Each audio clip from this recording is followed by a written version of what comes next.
Good morning everyone. हम लोग D and F block chapter को पढ़ रहे हैं, जिसमें कि हम लोग 5 वीडियो लेक्चर को कर चुके हैं और आज हम लोग 6 नंबर वीडियो लेक्चर को स्टार्ट कर रहे हैं। आज के क्लास में कुछ इंपॉर्टेंट क्वेश्चन हम लोग स्टडी करने वाले हैं। लगभग 10 क्वेश्चन को हम लोग आज देखेंगे, जो कि ऑब्जेक्टिव क्वेश्चन भी होगा और शॉर्ट क्वेश्चन भी होगा। तो चलिए स्टार्ट करते हैं। यहाँ पर मेटल को 3 कैटेगरी में बांटा गया है। मेटल ट्रांजिशन भी हो सकता है, नॉन ट्रांजिशन भी हो सकता है और इनर ट्रांजिशन भी हो सकता है। तो याद रखना है कि metal S block, P block, D block और एफ ब्लॉक चारों में मिलता है। याद रखना है कि पीरियोडिक टेबल में जो ये 4 ब्लॉक है, S block, P block, D block और एफ ब्लॉक, ये चारों ब्लॉक में मेटल प्रेजेंट है।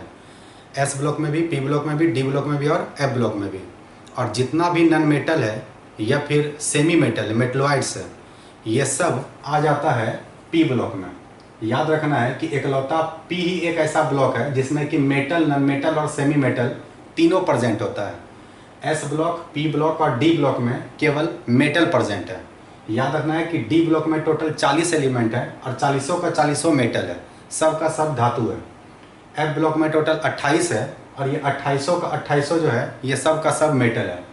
एस ब्लॉक में 13 है। एक हाइड्रोजन को अगर छोड़ दिया जाए, क्योंकि हाइड्रोजन को पीरियोडिक टेबल में प्लेस नहीं दिया गया है, वैसे रखते हैं हम लोग एस ब्लॉक में, तो अगर हाइड्रोजन को हटा दिया जाए तो बच जाता है 12 एलिमेंट और ये 12 का 12 सब का सब मेटल है। और याद रखना है कि जितना भी नॉन मेटल है और जितना भी सेमी मेटल है वो सब किस में प्रेजेंट है? पी ब्लॉक में प्रेजेंट है। तो अगर आपसे ये पूछा जाएगा कि एक ऐसा ब्लॉक का नाम बताएं जिसमें कि धातु भी आता हो, उधातु भी आता हो और उपधातु भी आता हो, मेटल, नॉन मेटल और सेमी मेटल तीनों प्रेजेंट होता हो, तो याद रखना है कि उसका नाम है पी ब्लॉक। तो पी ब्लॉक में मेटल, नॉन मेटल और सेमी मेटल तीनों प्रेजेंट है। तो हम लोग यहाँ पर मेटल को 3 कैटेगरी में डिवाइड किए हुए हैं। एक का नाम है ट्रांजिशन मेटल, जिसको कि हिंदी में कहते हैं संक्रमण तत्व, पिछले क्लास में हम लोग स्टडी कर चुके हैं। उसके बाद है inner transition metal. Inner transition metal जिसको हिंदी में बोलते हैं अंतः संक्रमण तत्व। तो यह है अंतः संक्रमण तत्व और यह है संक्रमण तत्व और यह है असंक्रमण तत्व। तो याद रखना है कि असंक्रमण तत्व बोलते हैं एस ब्लॉक और पी ब्लॉक को, संक्रमण तत्व कहते हैं डी ब्लॉक को और अंतः संक्रमण तत्व कहते हैं एफ ब्लॉक को। तो एफ ब्लॉक अभी हम लोग स्टार्ट नहीं किए हैं, अभी हम लोग डी ब्लॉक को स्टार्ट किए हैं। तो याद रखना है कि inner transition element, inner transition metal या इनर ट्रांजिशन एलिमेंट किसको बोला जाता है? एफ ब्लॉक को बोला जाता है। ट्रांजिशन मेटल किसको बोला जाता है? डी ब्लॉक को बोला जाता है। और नॉन ट्रांजिशन मेटल किसको बोलते हैं? एस ब्लॉक और पी ब्लॉक को। तो हम लोग का ध्यान जो है वो नॉन ट्रांजिशन पे नहीं है और इनर ट्रांजिशन पे भी नहीं है। हम लोग का सारा ध्यान किस पर है? ट्रांजिशन पर है। तो याद रखना है कि ट्रांजिशन मेटल किसको बोलते हैं? तो पिछले क्लास में हम लोग देख चुके हैं कि अगर डी इनकम्प्लीट है, डी इनकम्प्लीट मतलब डी में 1 से लेकर के 9 तक है, तो हम लोग उसको क्या बोलते हैं? इनर ट्रांजिशन कहते हैं। तो डी ब्लॉक किसको कहते हैं? तो डी ब्लॉक कहते हैं ग्रुप नंबर 3 से लेकर के ग्रुप नंबर 12 तक को। याद रखना है, अगर क्वेश्चन आएगा कि डी ब्लॉक क्या है तो हम लोग एक लाइन में जवाब दे सकते हैं कि ग्रुप नंबर 3 से ग्रुप नंबर 12 तक को हम लोग डी ब्लॉक कहते हैं। या फिर अंतिम इलेक्ट्रॉन अगर डी में जाता है तो उसको हम लोग क्या बोलते हैं? डी ब्लॉक कहते हैं। तो ग्रुप नंबर 3 से लेकर के 12 तक, तो याद रखना है कि ग्रुप नंबर 3 से लेकर के 11 तक को हम लोग ट्रांजिशन मेटल कहते हैं और ग्रुप नंबर 12 को हम लोग बोलते हैं सूडो ट्रांजिशन एलिमेंट, जो हम लोग पिछले क्लास में देख चुके हैं। तो याद रखना है कि जो ग्रुप नंबर 12 है इसका नाम क्या है? इसका नाम है सूडो ट्रांजिशन एलिमेंट। तो ग्रुप नंबर 12 को अगर छोड़ दिया जाए तो हम लोग के पास आ जाता है ग्रुप नंबर 3 से लेकर के ग्रुप नंबर 11। तो याद रखना है ग्रुप नंबर 3 से लेकर ग्रुप नंबर 11 तक को हम लोग क्या बोलते हैं? Transition metal. तो डी ब्लॉक में टोटल 10 ग्रुप है, ग्रुप नंबर 3 से लेकर के ग्रुप नंबर 12, जबकि ट्रांजिशन में 10 में से 1 घट गया तो बच गया 9। तो ग्रुप नंबर 3 से लेकर के ग्रुप नंबर 11 तक को हम लोग क्या बोलते हैं? Transition metal. तो ट्रांजिशन मेटल, तो हम लोग जानते हैं कि डी ब्लॉक में टोटल 4 श्रेणी है। 4 श्रेणी में से आज हम लोग का क्वेश्चन होने वाला है 3D, क्योंकि सबसे ज़्यादा क्वेश्चन इसी पर आता है। याद रखना है कि 3D सीरीज, इस तरह से हम लोगों ने पिछले क्लास में 4 सीरीज देखा था, 3D, 4D, 5D और 6D। तो 3D सीरीज कहाँ से कहाँ तक होता है? तो स्कैंडियम से लेकर के जिंक तक, स्कैंडियम से लेकर के जिंक तक को हम लोग क्या बोलते हैं? 3D series. क्यों बोलते हैं 3D सीरीज? क्योंकि स्कैंडियम से लेकर जिंक तक में अगर हम लोग इलेक्ट्रॉनिक विन्यास को लिखेंगे तो सब का अंतिम इलेक्ट्रॉन किस में जाता है? 3D में जाता है। अगर हम लोग स्कैंडियम का विन्यास लिखें या वेनेडियम का लिखे या क्रोमियम का लिखे या किसी का भी लिखे, तो याद रखना है कि उस सबका अंतिम इलेक्ट्रॉन किस में जाएगा, 3D में जाएगा। इसलिए हम लोग इसको बोलते हैं 3D सीरीज। तो 3D सीरीज में D में कितना इलेक्ट्रॉन होता है, 10 है, इसलिए टोटल 10 यहाँ पर एलिमेंट है। Scandium, titanium, vanadium, chromium, manganese, iron, cobalt, nickel, copper और जिंक। तो याद रखना है कि टोटल 10 एलिमेंट है। आज इसी 10 से रिलेटेड हम लोग कुछ क्वेश्चन को करने वाले हैं। तो फर्स्ट क्वेश्चन हम लोग ये जानेंगे कि 3D सीरीज का ऐसा कौन सा तत्व है जो कि सबसे अधिक ऑक्सीडेशन नंबर प्रदर्शित करता है। ये ऑब्जेक्टिव के लिए काफ़ी इंपॉर्टेंट है। फिर से क्वेश्चन सुनिए और क्वेश्चन आप लोग लिख भी सकते हैं कि 3D सीरीज का ऐसा कौन सा तत्व है जो सबसे अधिक ऑक्सीडेशन नंबर प्रदर्शित करता है। ऑक्सीडेशन नंबर का हिंदी हो गया ऑक्सीकरण संख्या। तो सबसे अधिक ऑक्सीकरण संख्या को कौन सा प्रदर्शित करता है, तो आप लोग इसका जवाब बता सकते हैं। तो फर्स्ट क्वेश्चन मैंने क्या लिखवाया कि 3D सीरीज किसको बोलते हैं, स्कैंडियम से लेकर के जिंक तक को। तो इन 10 में से ऐसा कौन सा तत्व है जो सबसे अधिक ऑक्सीडेशन नंबर दिखाएगा, सबसे अधिक चार्ज दिखा सकता है अपने ऊपर। तो कौन सा आंसर होगा, सोचिए जरा। तो याद रखना है कि इसका आंसर है मैग्नीज। इसका आंसर क्या है, मैग्नीज। याद रखना है कि इन 10 में से सबसे अधिक ऑक्सीडेशन नंबर दिखाने वाला तत्व कौन सा है, मैग्नीज है। और वो कितना दिखाता है, तो याद रखना है कि +7 दिखाता है। याद रखना है कि इसमें से +7 कोई नहीं दिखा पाता है, सबसे ज़्यादा दिखाता कौन है, मैग्नीज। आयरन जो है वो +6 तक जा पाता है, ठीक है। तो याद रखना है कि जितना भी एलिमेंट है सबसे अधिक ऑक्सीडेशन नंबर दिखाने वाला कौन है, मैग्नीज है। तो पहला क्वेश्चन आप लोग लिख लीजिए कि 3D सीरीज का ऐसा कौन सा तत्व है जो सबसे अधिक ऑक्सीडेशन नंबर प्रदर्शित करता है। तो उसका आंसर क्या लिखना है, उसका आंसर लिखना है मैग्नीज। ऑप्शन में कुछ भी दिया रहेगा, आंसर मैग्नीज मांगना है। अच्छा, एक बात और याद रखना है कि ये मैंने केवल 3D सीरीज के बारे में बात किया है।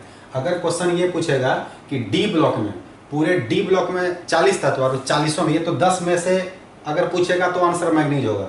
अगर क्वेश्चन ये पूछेगा, जैसे अगला क्वेश्चन आप लोग ये लिख सकते हैं कि पूरे डी ब्लॉक में या डी ब्लॉक में कौन सा तत्व सबसे अधिक ऑक्सीडेशन नंबर को प्रदर्शित करता है। डी ब्लॉक में कौन सा तत्व सबसे अधिक ऑक्सीडेशन नंबर को प्रदर्शित करता है। तो डी ब्लॉक में टोटल कितना तत्व है, डी ब्लॉक में टोटल 40 है। तो 40 में से पूछा जाएगा सबसे अधिक ऑक्सीडेशन नंबर कौन दिखाता है, तो उसका आंसर याद रखना है ओस्मियम और एक है Ru, रूथेनियम। तो याद रखना है ओस्मियम और रूथेनियम ये दोनों +8 तक दिखाता है। तो अगला क्वेश्चन आप लोग लिख लीजिए कि डी ब्लॉक का ऐसा कौन सा तत्व है जो सबसे अधिक ऑक्सीडेशन नंबर को प्रदर्शित करता है। और इसका आंसर लिख लीजिए ओस्मियम और रूथेनियम, OS और Ru, ये दोनों का ऑक्सीडेशन नंबर +8 होता है। लेकिन याद रहे कि ये दोनों 3D सीरीज में नहीं आता है, ये आता है 4D सीरीज में और ये आता है 5D सीरीज में। तो याद रखना है कि 4D सीरीज का पूछेगा तो Ru, 5D सीरीज का पूछेगा तो ओस्मियम, OS और 3D सीरीज का पूछेगा तो क्या होगा आंसर, मैग्नीज। तो ऑक्सीडेशन नंबर मैक्सिमम +8 तक जाता है और +8 दिखाने वाला कौन है, ओस्मियम और रूथेनियम। Ru और OS वो कहाँ तक दिखाता है, +8 तक। मैग्नीज कहाँ तक दिखाता है, +7 तक। तो आपको याद रहेगा कि 3D सीरीज का सबसे अधिक ऑक्सीडेशन नंबर दिखाने वाला तत्व कौन सा है, मैग्नीज, जो कहाँ तक दिखाता है, +7 तक। और पूरे डी ब्लॉक में टोटल 40, अगर 40 में पूछेगा कि 40 में सबसे अधिक ऑक्सीडेशन नंबर कौन दिखाता है, तो दो का नाम लिख सकते हैं, एक OS और एक Ru, जो कहाँ तक दिखाता है, +8 तक। तो ये 2 क्वेश्चन हो गया। नेक्स्ट क्वेश्चन सुनिए। नेक्स्ट क्वेश्चन अगर ये पूछेगा कि 3D सीरीज का ऐसा कौन सा तत्व है जो कि हंट्स रूल को प्रदर्शित करता है। 3D सीरीज का ऐसा कौन सा तत्व है जो हंट्स रूल को प्रदर्शित करता है, जिसको हिंदी में हम लोग हंट्स रूल भी बोलते हैं। तो क्वेश्चन आप लोग लिख लीजिए कि 3D सीरीज का ऐसा कौन सा तत्व है जो हंट्स रूल को प्रदर्शित करता है। इसका जवाब तो आप लोग जानते होंगे, एक बार ठीक से देखिए और बताइए कि इन 10 में से स्कैंडियम से लेकर के जिंक, इसी को हम लोग 3D सीरीज कहते हैं। तो स्कैंडियम से लेकर के जिंक तक में ऐसा कौन कौन सा तत्व है जो हंट्स रूल दिखाता है, तो इसका आंसर क्या होगा। तो एक आंसर होगा 24 नंबर जिसका नाम है क्रोमियम, और एक होगा 29 नंबर जिसका नाम है कॉपर। याद रखना है कि क्रोमियम और कॉपर इन दोनों में कौन सा रूल लगता है, इन दोनों में लगता है हंट्स रूल। तो जो स्टूडेंट पहले के वीडियो लेक्चर को नहीं देख पाए हैं वो पहले के वीडियो लेक्चर को देखें, ताकि पता चलेगा कि हंट्स रूल होता क्या है और क्या क्रोमियम और कॉपर में हंट्स रूल लगता है। जो पहले देखे होंगे वीडियो लेक्चर उनको ये बात समझ में आ रहा होगा। तो याद रखना है, क्वेश्चन मैंने क्या लिखवाया कि 3D सीरीज का ऐसा कौन सा तत्व है जो हंस रूल को प्रदर्शित करता है। तो इसका 2 आंसर होगा, एक होगा क्रोमियम और एक होगा कॉपर। तो 3 क्वेश्चन हो गया। अब हम लोग नेक्स्ट क्वेश्चन की तरफ बढ़ते हैं। क्वेश्चन ये पूछा जाता है कि 3D सीरीज का कॉमन ऑक्सीडेशन नंबर क्या है। 3D सीरीज का कॉमन ऑक्सीडेशन नंबर क्या है। तो कॉमन ऑक्सीडेशन नंबर क्या होता है? कॉमन कहने का मतलब जो सब बनाता हो। अगर 10 एलिमेंट है तो लगभग 10 वो कॉमन ऑक्सीडेशन नंबर दिखाता हो। तो याद रखना है कि ये जो 3D सीरीज है, ये जो 3D सीरीज है, इसका कॉमन ऑक्सीडेशन नंबर है +2। याद रखना है कि ये जो जितना भी एलिमेंट है ये लगभग सारा एलिमेंट +2 दिखाता है। ये सारा एलिमेंट +2 दिखाता है। जिंक +2 दिखाता है, कॉपर +2 दिखाता है, निकेल दिखाता है, कॉपर दिखाता है। आयरन में भी आप लोग जानते हैं फेरस और फेरी। तो फेरस के कंडीशन में ये क्या रहता है? +2 रहता है। जिंक तो +2 ही दिखाता है केवल। उसके बाद कॉपर में 2 कंडीशन आता है, क्यूप्रस और क्यूप्रिक, +1 और +2। निकेल +2 दिखाता है, कोबाल्ट +2 भी दिखाता है, +3 भी दिखाता है, ये भी +2 दिखाता है। मैग्नीज मैक्सिमम +7 दिखाता है। याद है ना, ये +2 भी दिखाता है, +2 भी दिखाता है और +7 भी दिखाता है। उसके बाद क्रोमियम भी दिखाता है, वेनेडियम भी दिखाता है, टाइटेनियम भी दिखाता है। याद रखना कि एक अपवाद कंडीशन है स्कैंडियम। स्कैंडियम +2 नहीं दिखाता है। स्कैंडियम का ऑक्सीडेशन नंबर +3 होता है। तो याद रखना है कि स्कैंडियम को छोड़ करके बाकी जितना भी एलिमेंट है वो सब का सब +2 दिखाता है। इसलिए क्वेश्चन आएगा कि 3D सीरीज का कॉमन ऑक्सीडेशन, कॉमन मतलब जो लगभग सब लोग दिखा रहा हो। तो याद रखना है कि आंसर क्या होगा? +2। तो नेक्स्ट क्वेश्चन आप लोग लिखिए कि 3D सीरीज का common oxidation number, 3D series का कॉमन ऑक्सीडेशन नंबर, सामान्य ऑक्सीकरण संख्या क्या है? क्वेश्चन लिखना है कि 3D श्रेणी का सामान्य ऑक्सीकरण संख्या क्या है। लिख लिया आप लोग? इसका आंसर लिखिए +2। आंसर क्या लिखना है? +2। 3D सीरीज का कॉमन ऑक्सीडेशन नंबर +2 होता है। 3D सीरीज का कॉमन ऑक्सीडेशन नंबर +2 होता है। आप लोग कॉमन ऑक्सीडेशन नंबर समझ पाए? ऑक्सीडेशन नंबर के आगे लगा है कॉमन। कॉमन कहने का मतलब जो सब दिखा रहा हो। तो याद रखना है कि +2 जो है वो सब एलिमेंट दिखा रहा है, इसलिए कॉमन ऑक्सीडेशन नंबर कितना है? +2। याद रखना है कि इन 10 में से कौन सा तत्व है जो +2 नहीं दिखाता है, तो उसका नाम है स्कैंडियम। तो इसको भी क्वेश्चन बना के पूछ लेगा। क्वेश्चन क्या पूछेगा कि 3D सीरीज का ऐसा कौन सा तत्व है जो +2 ऑक्सीडेशन नंबर प्रदर्शित नहीं करता है। नेक्स्ट क्वेश्चन आप लोग लिखिए। नेक्स्ट क्वेश्चन लिखिए कि 3D सीरीज का ऐसा कौन सा तत्व है, 3D सीरीज का ऐसा कौन सा तत्व है जो +2 ऑक्सीडेशन नंबर प्रदर्शित नहीं करता है। 3D सीरीज का ऐसा कौन सा तत्व है जो +2 ऑक्सीडेशन नंबर प्रदर्शित नहीं करता है। 3D सीरीज का ऐसा कौन सा तत्व है जो +2 ऑक्सीडेशन नंबर प्रदर्शित नहीं करता है। और आंसर लिखिए स्कैंडियम। आंसर लिखिए स्कैंडियम Sc परमाणु संख्या 21।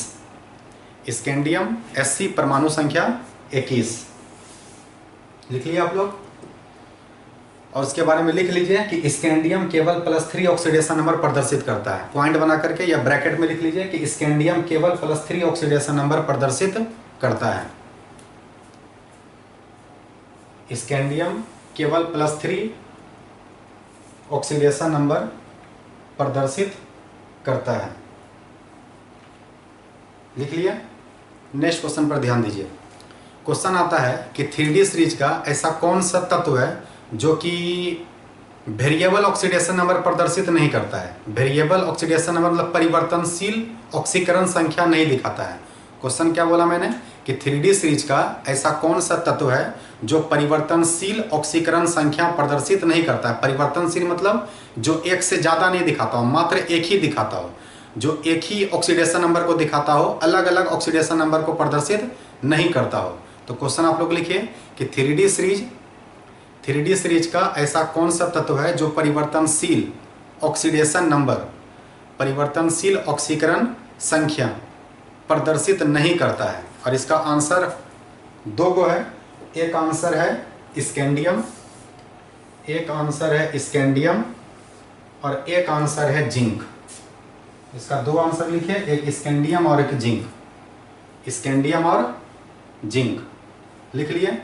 क्यों ये दोनों आंसर हुआ उसको भी समझ लीजिए। अभी मैंने बताया कि स्कैंडियम +2 नहीं दिखाता है, स्कैंडियम क्या दिखाता है, केवल +3। तो ये केवल +3 ही दिखाता है, अलग अलग नहीं दिखाता है। इस सब में क्या है कि ये सब अलग अलग दिखाता है, और जिंक जो है वो केवल +2 ही दिखाता है। याद रखना है, जिंक जो है वो केवल क्या दिखाता है, +2। तो जिंक +3 नहीं दिखाता है, ये केवल +2 दिखाता है। तो ई भी केवल एगो दिखाता है और ये भी केवल एगो दिखाता है, जबकि बाकी सब में क्या है, ये +2 भी दिखाता है, +7 भी दिखाता है। इसके बारे में जानते हैं हम लोग, फेरस और फेरिक, +2 भी दिखाता है और +3 भी दिखाता है। उसी तरह कॉपर में +1 भी दिखाता है, +2 भी दिखाता है। मतलब कि क्यूप्रस भी होता है और क्यूप्रिक भी होता है। तो याद रखना है कि ये जितना भी बीच में है, बीच में टाइटेनियम से लेकर के कॉपर तक, ये सब अलग अलग ऑक्सीडेशन नंबर दिखाता है, अलग अलग कंपाउंड में अलग अलग ऑक्सीडेशन नंबर को रिप्रेजेंट करता है। लेकिन स्कैंडियम और जिंक का जितना भी यौगिक होगा, जो भी यौगिक होगा, उसमें सब में ये +2 ही आएगा। जैसे कुछ एग्जांपल हम लोग देख लेते हैं। मान लीजिए जिंक का 2 एग्जांपल लेते हैं, एक लेते हैं ZnO और एक लेते हैं ZnCl2। तो इसमें बोलेगा जिंक का ऑक्सीडेशन नंबर बताने और इसमें बोलेगा जिंक का ऑक्सीडेशन नंबर बताना है। तो जिसका ऑक्सीडेशन नंबर निकालना होता है उसको हम लोग x मान लेते हैं। ऑक्सीजन का चार्ज कितना होता है, -2, तो इसका -2, तो इसका कितना, +2। तो यहाँ पे भी देखो जिंक का ऑक्सीडेशन नंबर कितना आ रहा है, +2 आ रहा है।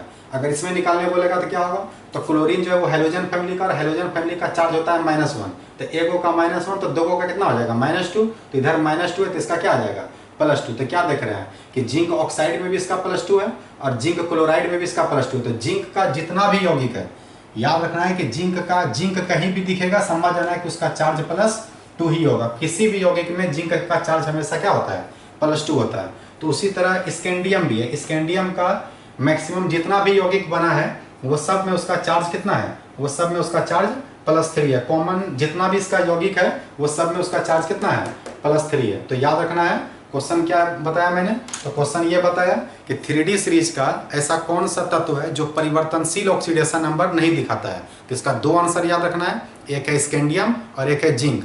जिंक का ऑक्सीडेशन नंबर हमेशा +2 होता है और स्कैंडियम का ऑक्सीडेशन नंबर हमेशा +3 होता है। तो ये सारा क्वेश्चन आप लोग के दिमाग में आया। मैंने क्या क्या बताया अभी तक, मैंने ये बताया कि 3D सीरीज में सबसे अधिक ऑक्सीडेशन नंबर दिखाने वाला तत्व कौन सा है, तो उसका आंसर है मैग्नीज, जो कहाँ तक दिखाता है, +7 तक। बाकी कोई भी तत्व इसमें +7 तक नहीं जा पाता है, केवल +7 तक कौन जाता है, मैग्नीज। उसके बाद मैंने क्या पूछा कि पूरे डी ब्लॉक में सबसे, डी ब्लॉक में टोटल कितना तत्व, 40 तत्व। ये तो 10 में से सबसे ज्यादा था। अगर 40 में सबसे ज्यादा पूछेगा तो आंसर होगा OS और आंसर होगा RU, और ये दोनों का कितना होता है, +8 होता है। तो याद रखना है कि ओस्मियम का ऑक्सीडेशन नंबर अधिक से अधिक कहाँ तक जाता है, +8 तक जाता है। उसके बाद याद रखना है कि ट्रांजिशन मेटल जो बोलते हैं वो ग्रुप नंबर 3 से लेकर के ग्रुप नंबर 11 तक को कहता है। ग्रुप नंबर 12 का एक अलग नाम है सूडो ट्रांजिशन एलिमेंट, छद्म संक्रमण तत्व, जो हम लोग पिछले क्लास में पढ़ चुके हैं। उसके बाद मैंने पूछा कि 3D सीरीज का ऐसा कौन सा तत्व है जो हंसुल को प्रदर्शित करता है। तो हंसुल दिखाने वाला कौन कौन है, एक है क्रोमियम और एक कौन है, कॉपर। क्रोमियम 24 इसमें भी हंसुल लगता है और कॉपर 29 इसमें भी हंसुल लगता है। ठीक है, इतना क्वेश्चन के बाद एक क्वेश्चन, शॉर्ट क्वेश्चन, जो कि एग्जाम में 2 नंबर वाले में पूछ लेता है। क्वेश्चन ये है कि स्कैंडियम संक्रमण तत्व है जबकि जिंक संक्रमण तत्व नहीं है। क्वेश्चन लिख लीजिए आप लोग कि स्कैंडियम संक्रमण तत्व है जबकि जिंक संक्रमण तत्व नहीं है, क्यों। क्वेश्चन लिखे आप लोग, स्कैंडियम संक्रमण तत्व है जबकि जिंक संक्रमण तत्व नहीं है, क्यों। स्कैंडियम संक्रमण तत्व है जबकि जिंक संक्रमण तत्व नहीं है, क्यों। लिख लिया आप लोग। इसका आंसर आप लोग सोचिएगा तो ठीक से बता दीजिएगा, लेकिन मैं आप लोगों को लिखवा रहा हूं, जरा समझना है। स्कैंडियम संक्रमण तत्व इसलिए है क्योंकि इसके डी ऑर्बिटल में फुलफिल इलेक्ट्रॉन नहीं है, और जिंक जो है इसके डी ऑर्बिटल में पूरा फुलफिल इलेक्ट्रॉन है। तो हम लोग आंसर क्या लिखेंगे कि इस स्कैंडियम का जो बाह्यतम इलेक्ट्रॉनिक विन्यास है वो क्या है, वो है 4s2 और 3d1, और जिंक का जो बाह्यतम इलेक्ट्रॉनिक विन्यास है वो क्या है, 4s2 और 3d10। 4s2 और 3d क्या है, 3d10। तो याद रखना है कि जिंक का जो है जिंक जो है वो D10 है और स्कैंडियम जो है वो D1 है। तो जिसका D10 रहेगा वो ट्रांजिशन नहीं होगा और जिसका D1 से लेकर 9 तक होगा, याद रखना है D1 से लेकर के 9 तक रहेगा तो वो ट्रांजिशन होगा। तो स्कैंडियम का जब इलेक्ट्रॉनिक विन्यास लिखेंगे तो उसमें D1 आएगा और जिंक का लिखेंगे तो D10 आएगा। तो D1 आया तो ये ट्रांजिशन है, ये D10 आया तो ट्रांजिशन नहीं है। तो इसका हम लोग आंसर क्या लिखेंगे, आप लोग पहले क्वेश्चन लिख लीजिए कि स्कैंडियम संक्रमण तत्व है जबकि जिंक संक्रमण तत्व नहीं है, क्यों? इसका आंसर लिखिए। स्कैंडियम का बाह्यतम इलेक्ट्रॉनिक विन्यास, स्कैंडियम का बाह्यतम इलेक्ट्रॉनिक विन्यास, outer most electronic configuration, scandium का बाह्यतम इलेक्ट्रॉनिक विन्यास 4s2 3d1 4s2 3d1 होता है, अर्थात इसका d ऑर्बिटल फुलफिल नहीं है, अर्थात इसका d ऑर्बिटल फुलफिल नहीं है, पूर्ण भरा हुआ नहीं है, पूर्ण भरा हुआ नहीं है, इसलिए स्कैंडियम संक्रमण तत्व है, इसलिए स्कैंडियम संक्रमण तत्व है, इसलिए स्कैंडियम संक्रमण तत्व है। जबकि जिंक का बाह्यतम इलेक्ट्रॉनिक विन्यास, जबकि जिंक का बाह्यतम इलेक्ट्रॉनिक विन्यास 4s2 3d10 है, जबकि जिंक का बाह्यतम इलेक्ट्रॉनिक विन्यास 4s2 3d10 है, 3d10 है, 4s2 3d10 है, अर्थात d ऑर्बिटल पूर्ण भरा हुआ है, अर्थात d ऑर्बिटल पूर्ण भरा हुआ है, इसलिए जिंक संक्रमण तत्व नहीं है, इसलिए जिंक संक्रमण तत्व नहीं है, इसलिए जिंक संक्रमण तत्व नहीं है। याद रहेगा कि स्कैंडियम संक्रमण तत्व है, जिंक संक्रमण तत्व नहीं है। और याद रहे कि 11 मतलब कॉपर से लेकर के स्कैंडियम ये सब का सब संक्रमण तत्व है, केवल जिंक संक्रमण तत्व नहीं है। ग्रुप नंबर 12 में जो भी तत्व आता है कौन कौन आता है, जिंक आता है, कैडमियम आता है और इसी के नीचे आता है कौन, मरकरी आता है और कॉपेनेशियम आता है। तो ये 4 को संक्रमण तत्व न है, इन चारों को हम लोग बोलते हैं छठम संक्रमण तत्व, जो हम लोग पिछले वीडियो लेक्चर में पढ़ चुके हैं। तो याद रखना है कि इस तरह का अगर क्वेश्चन आया तो हम लोग इस तरह से इसका आंसर लिख सकते हैं कि स्कैंडियम 4s2 और 3d1 है, अर्थात ये d ऑर्बिटल पूर्ण भरा हुआ नहीं है इसलिए संक्रमण तत्व है, और जिंक में ये d10 है, ये पूर्ण भरा हुआ इसलिए संक्रमण तत्व नहीं है। तो आप लोग मेटल को 3 कैटेगरी में बांटा गया है, ट्रांजिशन, इनर ट्रांजिशन और नन ट्रांजिशन। नन ट्रांजिशन कहते हैं एस ब्लॉक और पी ब्लॉक को, ट्रांजिशन कहते हैं डी ब्लॉक को, और इनर ट्रांजिशन अंतर संक्रमण तत्व कहते हैं किसको, एफ ब्लॉक को। आप लोग इसको उतार लीजिए, इसके बाद हम लोग आगे देखते हैं। इसको लिखिए आप लोग।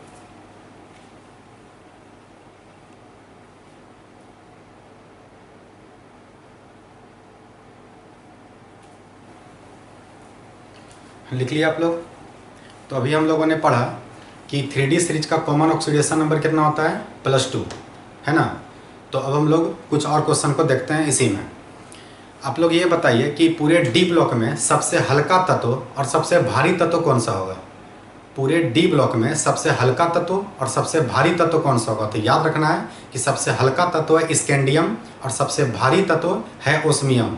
सबसे हल्का तत्व कौन सा है, स्कैंडियम। याद रखना है डी ब्लॉक का सबसे पहला तत्व स्कैंडियम ही है। तो याद रखना है कि अगर सबसे हल्का तत्व पूछा जाएगा तो स्कैंडियम और सबसे भारी तत्व पूछा जाएगा तो ओस्मियम।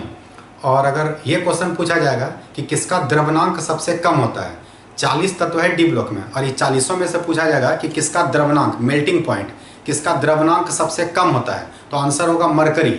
और अगर सबसे ज़्यादा द्रवनांक पूछा जाएगा तो आंसर होगा टंगस्टन। ठीक है, तो इसी को मैंने बोर्ड पर यहाँ पे लिखा हुआ है, ध्यान देना जरा ठीक से। यहाँ पे लिखा हुआ है लाइटेस्ट ट्रांजिशन मेटल, है ना। ये जो है लाइटेस्ट, इसको बोलते हैं सबसे हल्का। तो सबसे हल्का पूछेगा तो आंसर क्या होगा, स्कैंडियम। और हैवीएस्ट ट्रांजिशन मेटल पूछेगा तो आंसर क्या होगा, ओस्मियम। तो याद रखना है लाइटेस्ट मतलब हल्का होता है और हैवीएस्ट मतलब भारी होता है। तो आप लोग क्वेश्चन लिख लीजिए कि डी ब्लॉक के सबसे हल्के तत्व तथा सबसे भारी तत्व का नाम बताएं। डी ब्लॉक के सबसे हल्का तत्व और सबसे भारी तत्व का नाम बताएं। और आंसर लिखिए कि डी ब्लॉक का सबसे हल्का तत्व स्कैंडियम है और सबसे भारी तत्व ओस्मियम है। डी ब्लॉक का सबसे हल्का तत्व स्कैंडियम है और सबसे भारी तत्व कितना है? ओस्मियम है। याद रहेगा, स्कैंडियम का ऑक्सीडेशन नंबर कितना होता है? +3। ये केवल +3 दिखाता है और ओस्मियम अधिक से अधिक कहाँ तक दिखाता है? +8। +8 कहने का मतलब ये केवल +8 ही नहीं दिखाता है, +8 के जगह पर और भी ऑक्सीडेशन नंबर प्रदर्शित करता है, +2 भी दिखाता है। लेकिन याद रखना है कि +8 अधिक से अधिक दिखाता है और ये केवल +3 ही दिखाता है और बाकी कुछ नहीं दिखाता है। याद रखना है आप लोग को। तो सबसे हल्का पूछेगा तो आंसर स्कैंडियम होगा और सबसे भारी पूछेगा तो आंसर क्या होगा? ओस्मियम होगा, है ना। तो सबसे भारी संक्रमण तत्व, इसका हिंदी हो गया सबसे भारी संक्रमण तत्व ओस्मियम, और इसका हिंदी हो गया सबसे हल्का संक्रमण तत्व स्कैंडियम। अच्छा, यहाँ पर है मेल्टिंग पॉइंट, हिंदी में होता है द्रवनांक। द्रवनांक मतलब द्रव अवस्था जो है, यहाँ पर द्रव अवस्था में रखना। हम लोग को पता है कि यहाँ पर 3 स्टेट है, सॉलिड है, लिक्विड है और गैस है। तो किसी सॉलिड को इतना टेम्परेचर दो कि वो लिक्विड में बदल जाए। तो सॉलिड को लिक्विड में लाने के लिए जो ताप देते हैं उसको बोलते हैं मेल्टिंग पॉइंट, और लिक्विड को गैस में बदलने के लिए जो ताप देते हैं उसको बोलते हैं बॉइलिंग पॉइंट। तो याद रखना है कि ठोस को द्रव में बदलने के लिए जो ताप है वो है द्रवनांक, और द्रव को गैस में बदलने के लिए जो ताप देना पड़ता है उसका नाम क्या है? क्वथनांक। तो हम लोग को बात हो रहा है किसका? द्रवनांक का। द्रवनांक जिसका कि हिंदी क्या है? Melting point. तो याद रखना है कि डी ब्लॉक में टोटल 40 तत्व है और 40 में सबसे कम द्रवनांक किसका होता है? मरकरी का होता है। वो कितना होता है? तो माइनस में है, -38.83 डिग्री सी। तो याद रखना है कि मरकरी, हम लोग को पता है कि रूम टेम्परेचर पे ही मरकरी लिक्विड होता है। एक लौता ऐसा धातु है, धातु में अगर कोई पूछेगा कि ऐसा कौन सा धातु है जो कि द्रव अवस्था में रहता है, तो आंसर हम लोग को पता ही है कि आंसर क्या है? मरकरी। याद रखना है कि -38 अभी का जो रूम टेम्परेचर है वो भी हम लोग को पता है कि लगभग 22 से 25 से 30 डिग्री सी होगा, और ये किस में है? माइनस में है। तो याद रखना है कि रूम टेम्परेचर पे भी ये आसानी से रह सकता है, किस में? लिक्विड में। लिक्विड में रहता है। और याद रखना है कि सबसे अधिक अगर द्रव्यमान पूछेगा, सबसे अधिक, याद रखना है कि यहाँ लोएस्ट है और यहाँ हाईएस्ट है। तो लोएस्ट पूछेगा तो आंसर मरकरी होगा और हाईएस्ट पूछेगा तो आंसर टंगस्टन होगा। याद रखना है कि टंगस्टन जो होता है वो सबसे हार्ड होता है। ड्रिल मशीन का जो आगे का जो नोखीना बनता है जिससे हम लोग लोहा में भी छेद कर देते हैं, तो याद रखना है कि वो टंगस्टन होता है और उसका कितना होता है? तो 3422 डिग्री सी। याद रखना है कि लोहा जो है वो 1538 डिग्री सी पे पिघलता है, और ये पिघलता है कितना पर? ये पिघलता है 3422 डिग्री सी, है ना। तो याद रखना है कि लोहा से दुगना से भी ज़्यादा है। याद रखना है कि ये बहुत ज़्यादा टेम्परेचर पे पिघलता है। तो जो लोहा में भी छेद कर दे उसका नाम है टंगस्टन। टंगस्टन ज़्यादा हार्ड है लोहा के कंपैरिजन में। याद रखना है कि लोहा पिघलता है कितना पर? लोहा पिघलता है 1538 डिग्री सी पर, और टंगस्टन पिघलता है कितना पर? 3422 डिग्री सी पर। तो याद रखना है, क्वेश्चन आप बना के आप लोग लिख सकते हैं क्या कि सबसे कम द्रव्यमान वाला धातु कौन सा है? तो आंसर लिखना है मरकरी। और सबसे अधिक द्रव्यमान वाला धातु कौन सा है? तो आंसर लिखना है टंगस्टन। और ये 2 पॉइंट अलग से है। याद रखना है आपको कि लोहा का द्रव्यमान होता है 1500 कितना 38 डिग्री से, और ये है चांदी का। याद रखना है कि चांदी का अगर कोई द्रव्यमान पूछ लेगा, वैसे एग्जाम में आता ना है, एग्जाम के लिए ये ऊपर का जो 5 पॉइंट है ये इंपॉर्टेंट है। चांदी का मैंने ऐसे ही लिख दिया। याद रखना है कि 961.8 डिग्री से। तो ये हो गया किसका द्रव्यमान? चांदी का द्रव्यमान। तो इन पॉइंट को आप लोग उतारिए।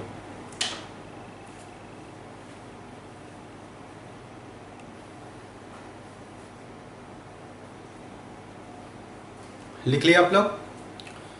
तो अब एक इंपॉर्टेंट क्वेश्चन है जो 2 नंबर में बराबर एग्जाम में आ जाता है। क्वेश्चन आता है कि कॉपर का बाह्यतम इलेक्ट्रॉनिक विन्यास 4s1 3d10 है, अर्थात d ऑर्बिटल पूरा फुल फिल है, फिर भी ये संक्रमण तत्व है क्यों? क्वेश्चन मैंने क्या बोला, आप लोग क्वेश्चन लिख लीजिए। क्वेश्चन लिखिए कि कॉपर का बाह्यतम इलेक्ट्रॉनिक विन्यास, कॉपर का बाह्यतम इलेक्ट्रॉनिक विन्यास, कॉपर का बाह्यतम इलेक्ट्रॉनिक विन्यास 4s1 और 3d10 है। कॉपर का बाह्यतम इलेक्ट्रॉनिक विन्यास 4s1 3d10 है, अर्थात इसका d ऑर्बिटल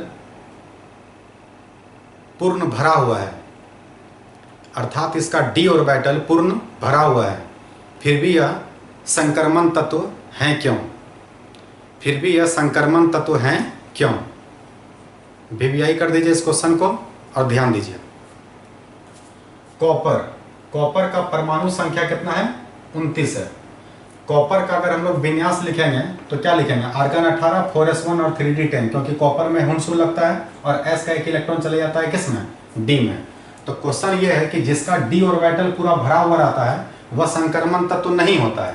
तो कॉपर को संक्रमण तत्व तो नहीं होना चाहिए, लेकिन कॉपर संक्रमण तत्व तो है, इसलिए ये क्वेश्चन एग्जाम में बराबर आ जाता है। इसका आंसर हम लोग क्या लिखेंगे? आंसर हम लोग ये बताएंगे कि कॉपर दो तरह के आयन को प्रदर्शित करते हैं, एक है Cu प्लस और एक है Cu2 प्लस। एक को हम लोग बोलते हैं क्यूप्रस और दूसरे को हम लोग बोलते हैं क्यूप्रिक। तो क्यूप्रस और क्यूप्रिक का अगर हम लोग इलेक्ट्रॉनिक विन्यास लिखेंगे तो क्या लिखेंगे?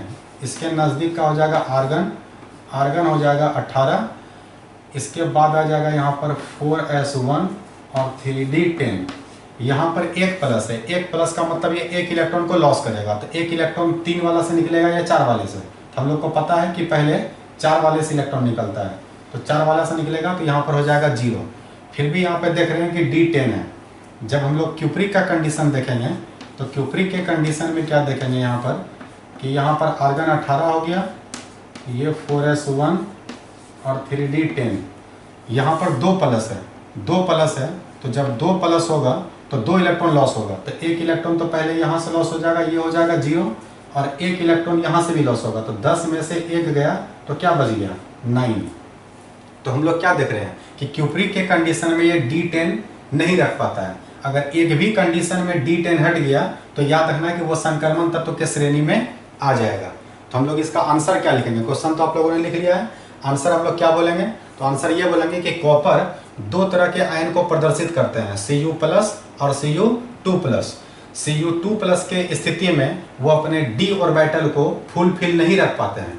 Cu2 प्लस क्यूप्रिक के कंडीशन में वो अपने d ऑर्बिटल को फुलफिल नहीं रख पाते हैं, इसलिए कॉपर संक्रमण तत्व के श्रेणी में आते हैं। तो आप लोग आंसर लिख लीजिए इसका आंसर लिखिए कि कॉपर 2 तरह के आयन को प्रदर्शित करते हैं, Cu प्लस और Cu2 प्लस, Cu प्लस और Cu2 प्लस। Cu2 प्लस के स्थिति में यह 3d9 में परिवर्तित हो जाते हैं।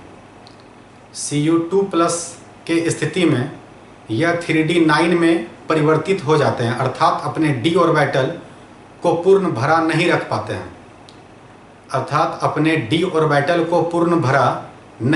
हैं, इसलिए कॉपर संक्रमण तत्व के श्रेणी में आते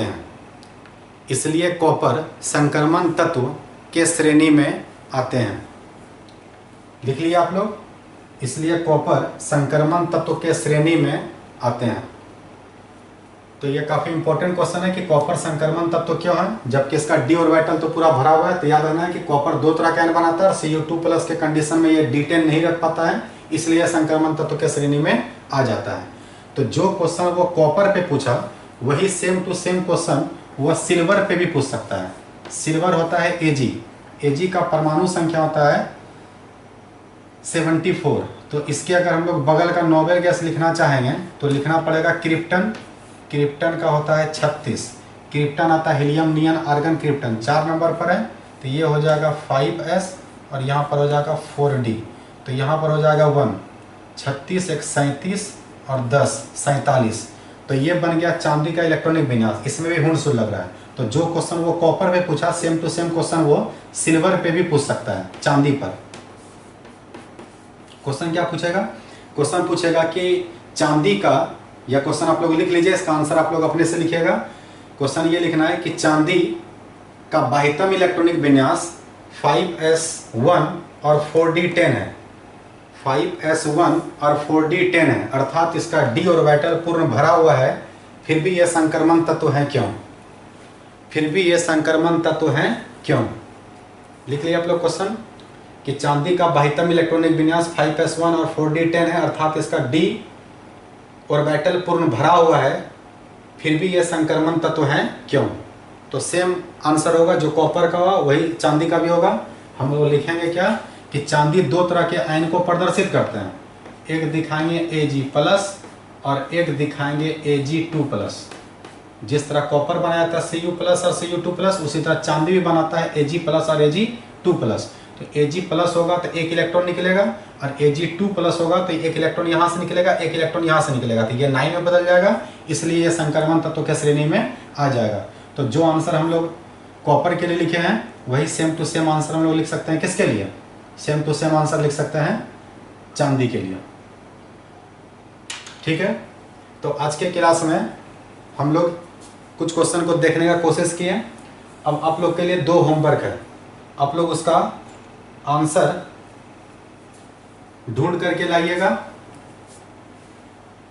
या फिर कोशिश कीजिएगा बनाने का। क्वेश्चन ये है कि स्कैंडियम केवल +3 ही ऑक्सीडेशन नंबर दिखाता है। तो एग्जाम में क्वेश्चन आता है कि स्कैंडियम +2 ऑक्सीडेशन नंबर प्रदर्शित नहीं करता है क्यों? क्वेश्चन लिख लीजिए आप लोग, इसका आंसर आप लोग सोचिएगा, नहीं तो फिर हम बताएंगे। क्वेश्चन लिख लीजिए कि स्कैंडियम केवल +3 ऑक्सीडेशन नंबर ही प्रदर्शित करता है, +2 नहीं, क्यों? या फिर डायरेक्ट क्वेश्चन लिख सकते हैं कि स्कैंडियम +2 ऑक्सीडेशन नंबर प्रदर्शित नहीं करता है क्यों? स्कैंडियम +2 ऑक्सीडेशन नंबर प्रदर्शित नहीं करता है क्यों? एक क्वेश्चन ये, और दूसरा क्वेश्चन एक और है कि 3D सीरीज का ऐसा कौन सा तत्व है जो सबसे अधिक अनपेयर्ड इलेक्ट्रॉन प्रदर्शित करता है? इसका जवाब आप लोग ठीक से सोचिएगा तो बता सकते हैं। आप लोग को अगले क्लास में इसका आंसर बताना है या कमेंट कीजिएगा आप लोग इसका आंसर कि 3D सीरीज का ऐसा कौन सा तत्व है जो सबसे अधिक ऑक्सीडेशन में। 3D सीरीज किसको बोलते हैं? 3D सीरीज बोलते हैं स्कैंडियम से लेकर के जिंक तक को। तो स्कैंडियम से लेकर जिंक तक में ऐसा कौन सा तत्व है जिसका कि अनपेयर्ड इलेक्ट्रॉन, अयुग्मित इलेक्ट्रॉन, अनपेयर्ड इलेक्ट्रॉन का संख्या सबसे अधिक होगा? तो इसका जवाब और इसका जवाब कि स्कैंडियम +2 ऑक्सीडेशन नंबर प्रदर्शित नहीं करता है, ये दोनों का आंसर आप लोग को सोच करके आना है, और जो जानते हैं वो कमेंट सेक्शन में बताइएगा। ठीक है, थैंक यू।